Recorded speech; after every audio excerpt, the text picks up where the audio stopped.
everyone, my name is Jaybird and welcome back to Everlasting Summer.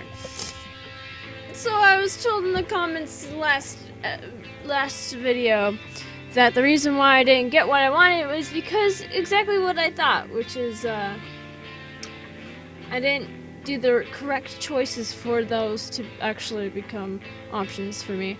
So anyways,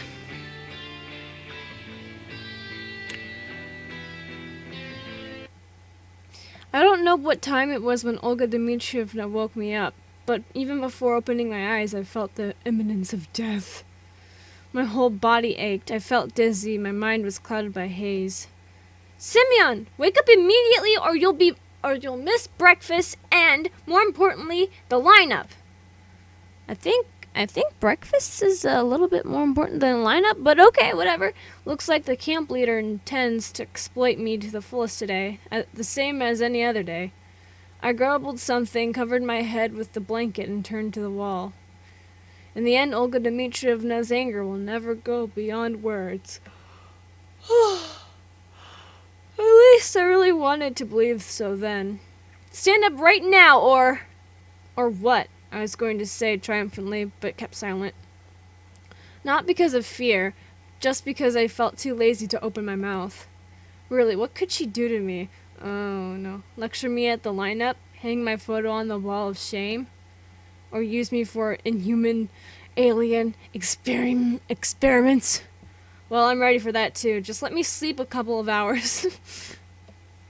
Okay, but if you miss the lineup... The door slammed behind the camp leader, and the sleep which had been about to fade claimed my mind again. I woke up dazzled by sunlight. It was 1 p.m. according to my cell phone, which was squeezing the last drops of charge out of its battery. Strangely enough, my body didn't ache, my head felt clearer, and, all in all, it was a good beginning to the day. After waving my arms, pretending to do early exercises, I sprang out of the cabin and headed to the washstands. Yeah, I slept through breakfast, but we'll be served lunch soon, so I shouldn't worry that I'll have to stay hungry like I did yesterday. Along the way, I met a pioneer whose face somehow looked strangely familiar. It's you! It's you! Except...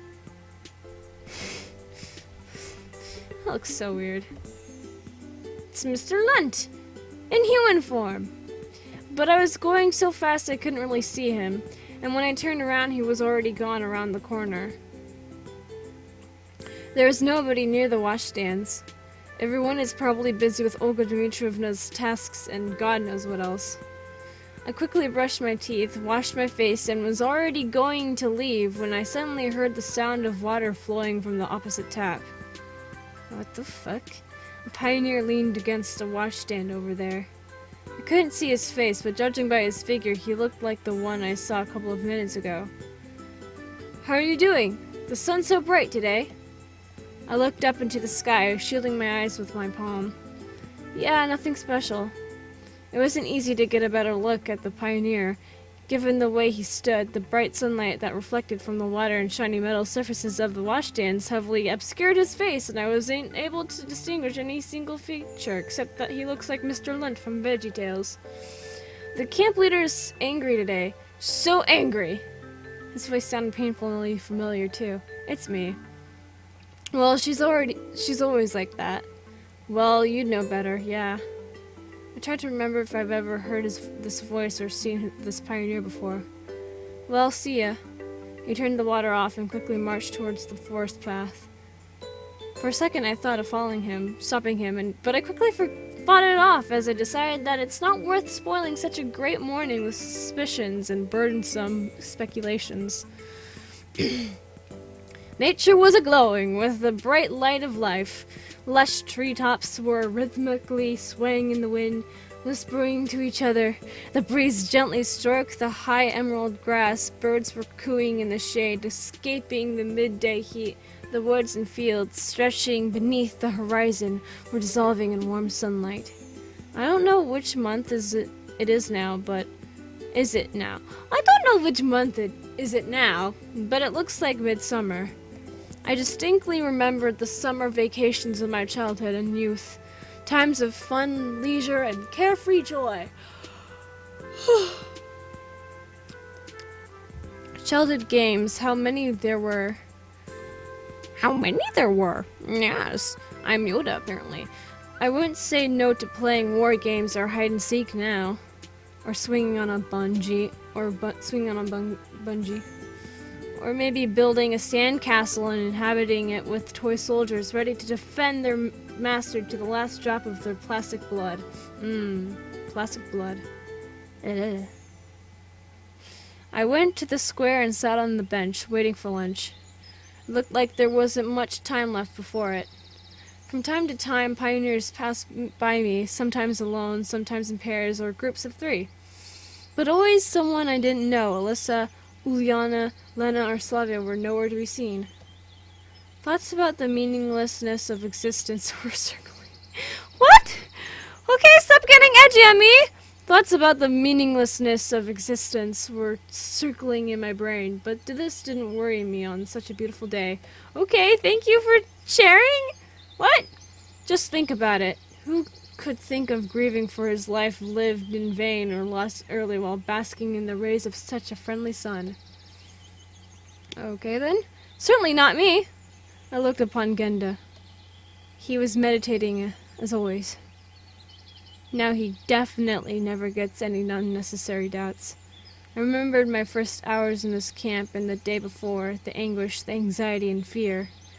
That all seems so far away now, although so little time has passed. Will I get out of here or not? It didn't concern me as much as before. Maybe I'm already dead. Hell, fun times. Then this is the last stop. Please get off the train. What are you thinking about? I looked up and saw that pioneer I had seen before. I couldn't see his face again as the sun was shining in my eyes. You know, life. It seemed he would sit down next to me, but the pioneer stayed in the same place, only half turned, which completely killed any hope of seeing his face. Listen, have we met earlier? I don't think I remember you. Well, let's say that you know who I am. Oh no, I know it. I knew it, but I don't. I laughed sincerely. Here, you don't. He answered short. I see. Honestly, it's not like I didn't want to talk, I just didn't know what to talk about. And my soul was so calm this didn't bother me. Your first time here? He asked a question, but his tone implied he was only expecting a confirmation. Yes, and you? Me? He paused for a few seconds. Nah, it's not my first time here. One might say that I've visited this camp every year since my early childhood. Such an answer got me interested. Well, and what was it like before? It's always the same. Olga Dmitrievna being the camp leader, all the same pioneers around, all the same lineups at the morning, and all these wicked accidents. For a moment I thought that it was me speaking, not him. Interesting. It's just that with every new, he hesitated, year, more and more interesting things happen and one gets to understand better what's going on. What are you talking about? This conversation positively triggered my curiosity. It's pity that I can't distinguish the face of this pioneer at all. Well, every session in the pioneer camp reminds of the previous one, he said calmly. Probably. This is my first. It shows. The pioneer grinned. But it looks like it won't be the last. Well, it's fun here and all, but you know how they say there's no place like home, but you still have to get back there. Now I was absolutely sure that this guy was hiding something from me. To be precise, he stood out too much from the camp's usual ordinariness and was too different from the local inhabitants. What do you mean? You think I'm stuck here forever or something? I said, enunciating every word. The pioneer had no time to answer as the lunch bell sounded. I turned my head towards the loudspeaker, and by the time I looked back, the guy was already gone. Thousands of theories and speculations instantly appeared in my mind, but I stopped myself, remembering all the apparent normality of this camp. After all, nothing supernatural has happened in these 5 days. Moreover, everything here seemed too natural, sometimes even boring. Maybe this pioneer didn't mean anything by that and I just misunderstood him? I don't fucking know. Thinking that, I went to the canteen intending to feast. Sometimes it seemed to me that lunch here is akin to the crowds around the soup kitchens during a famine. Okay. Pioneers were running around, pushing each other, trying to crawl through for the first meal and take the most comfortable table. I was calmly standing impatiently waiting for the cook to get me my assigned food rations. Or what? For lunch today we had okroshka, which I didn't really like, and cutlets with potatoes. Traditional Russian cold soup. Cold soup. Who eats cold soup? Actually, never mind. I eat cold soup. Never mind. Like I will heat soup up, and then like sometimes I would forget to eat the rest of it before it cools off, like completely is cold, and then I eat it cold. I'm weird. I sat in a corner and mentally rejoiced that I will be able to eat in peace. My table was the farthest from the kitchen. I could reasonably hope that the pioneers who were looking for a free place wouldn't reach it. Sorry. Or would I reach it last? Or would reach it last. However, when I moved on to the main course, Slavia, Shrik, and Electronic appeared from the crowd. Kenley? I had nothing against their company. Of course. Lunch was going surprisingly calmly. Even Electronic wasn't jabbering as he usually does. I finally finished the meal, sprawled in my chair, and satisfied, clicked my tongue. Listen, do you know this pioneer? I saw him today. You know, I suddenly realized that I don't really know how to describe him. Well, about my height, same constitution. Hard to say from such a description. Slavia smiled. Well, we have half a camp of such guys, if it comes to that. All in all, they were right. Why are you asking? It's just that I met him today. And it seemed like I haven't seen him here before. Look in the canteen. I don't think he'll miss lunch. Why didn't I think of that? Why didn't I think of that? That's it. Okay, guys, enjoy your meal. I got up and started to slowly walk along the rows of tables. Lena and Zhenya are sitting over there. I gave them a friendly smile. Alyssa and Uliana are laughing and arguing about something. Olga Dmitrievna, surrounded by pioneers. Good things she didn't notice me. There are hardly any free seats, but the guy from this morning is nowhere to be seen. The situation is getting more and more interesting. Looks like I won't find him here. Maybe he already had lunch? I headed to the exit. It was so hot outside that it seemed like you would instantly melt after coming out of the shade. I suddenly felt like sleeping. I yawned and headed to the camp leader's cabin in order to follow the domestic interpretation of the Archimedes principle. In the end, Olga Dmitrievna is unlikely to return anytime soon, at least I think so, and I will definitely have a couple of hours to rest. Anyways, I really don't expect any other options to arise, especially in this heat. The heavenly coolness in the cabin became my salvation. I took my clothes off and jumped into bed. Ooh! Spicy. Crickets were lazily chirping outside, the wind was shaking the curtains on the window, and I sank into a dream. The dreams in which I'm dying were the best I've ever had. Knocking on the door woke me up. The knocks were soft but insistent. I reluctantly got up and went to open it. Strangely, there was nobody on the doorstep. Fucking ding-dong ditchers. I rubbed my eyes and stepped out to look around. All the same, no one around. A dream, maybe? It was already 4 o'clock. I felt jaded. I probably shouldn't have slept in the afternoon. After all, I knew what was going to happen. I put on my boots, left the cabin, and locked the door. But where shall I go? All in all, there's not much time until dinner. A sudden thought came to me that it would be nice to refresh myself, so I went towards the beach. The sun has passed the midday mark a while ago. It gets dark early here in the south. I squinted and I looked up at the flaming disk. Who was that just now? I flinched. The same mysterious guy was standing in front of me, and once again his face was hard to see due to the bright light. For a moment the sun blinded me so I could not see anything besides the faint contours of objects. Are you stalking me? Nope, I was just passing by, he answered calmly. Then you should know better. So you haven't seen anyone? Correct. I rubbed my eyes, but it did not help. Why didn't I see you at lunch? I asked bluntly. I wasn't hungry. He laughed. Okay.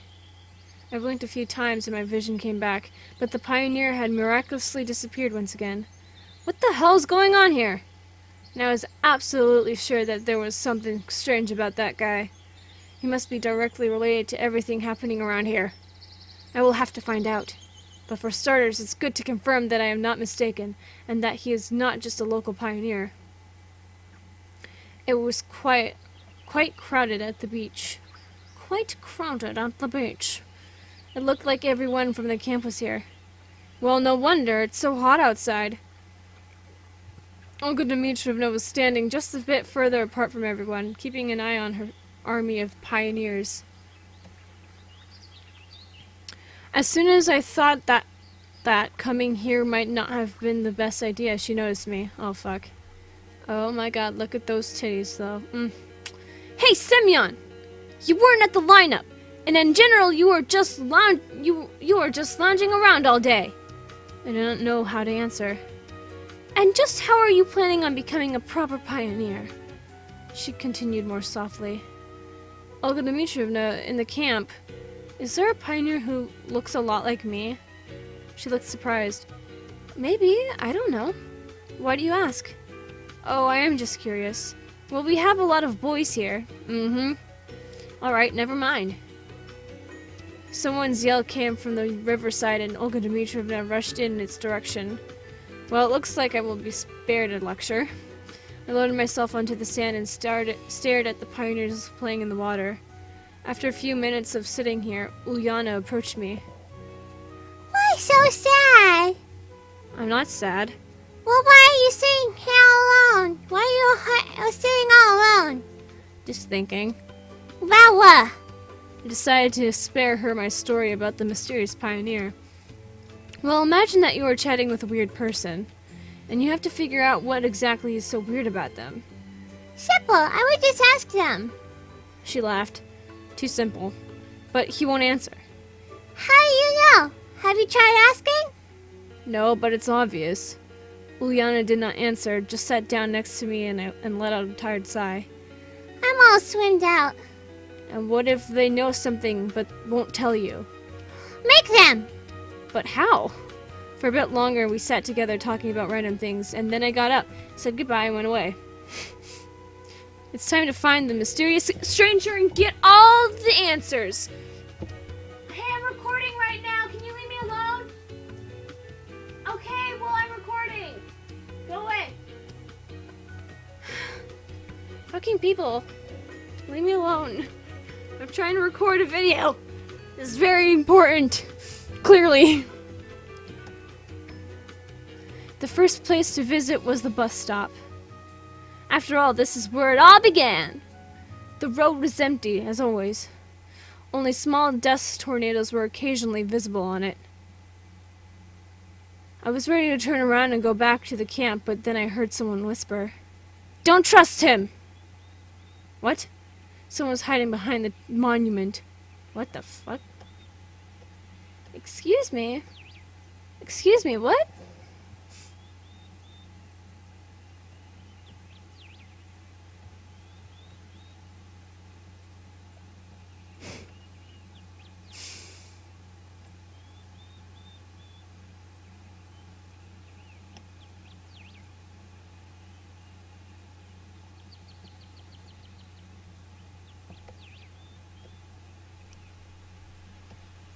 The pioneer was sitting there with his back to me, and once again the voice seemed strangely familiar. "Who are you?" I took a few steps towards him. "Stop! Don't come any closer!" For some reason I froze in my tracks. From somewhere deep inside an assurance came to me, and I understood that I shouldn't argue with him. "All right, I'll stay here." "Have you seen him? Talked to him?" he asked nervously. "Who are you even talking about?" He was dressed in a pioneer uniform. You know who, and I definitely did not. He was talking about the weird pioneer I saw earlier. "Yes," I answered after a few moments of silence. "What did he tell you?" The pioneer asked in a pleading tone. "Nothing, really." "Did he give you advice? Did he tell you what to do? Threaten you?" "No, nothing like that. Of course, he seemed pretty weird, but nothing more than that. Remember, he may not be alone, or more likely he is alone, but you may meet many pioneers here who look like him. And what about you? Who are you? Who are you hiding from? You will understand in time. Just remember, the most important thing is to find the exit." What the fuck is going on here? All of a sudden, a strong gust of wind came through, ripping leaves from the trees and throwing an old paper bag into my face. Shielding myself, I averted my eyes. When I looked back at the monument, the pioneer was already gone. At that moment, I was overwhelmed by fear. Real, almost tangible fear. I remember being scared during my first hours at this camp. But back then, everything around me seemed kind and friendly. Now Sovyonok revealed its fangs, getting ready to eat me. And ahead, the unknown. My body was covered in goosebumps, my throat was dry, and my hands were shaking. I tried to ignore it all and headed back to camp. It was already dinner time, but I had no desire to go to the canteen. After meeting the second mysterious pioneer, just thinking about the locals made me, if not afraid, then at least creeped out. I don't even know who or what they all are. And even though nothing had happened yet, it does not mean I can trust them. I stopped in front of the clubhouse, but then realized that this is not the best spot to be at.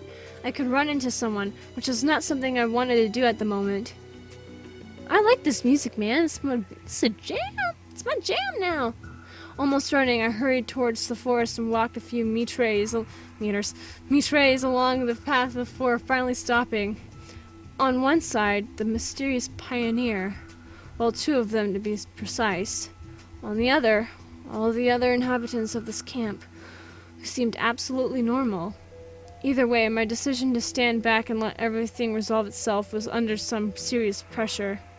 At this point, it was clear to me I had to do something on my own. But what exactly?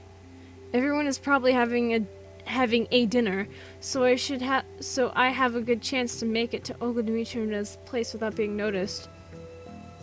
I decided to first take my clothes that I wore when I arrived here along with my cell phone. I won't be able to come up with a solid plan right off the bat, so for the time being, I might as well hide in the forest. I leaped up the steps and entered the building. My clothes were right where I left them, and my phone was where it was supposed to be, under my pillow. I quickly grabbed it and was ready to stuff it into my pocket, but then I noticed something on the screen. The message window was open.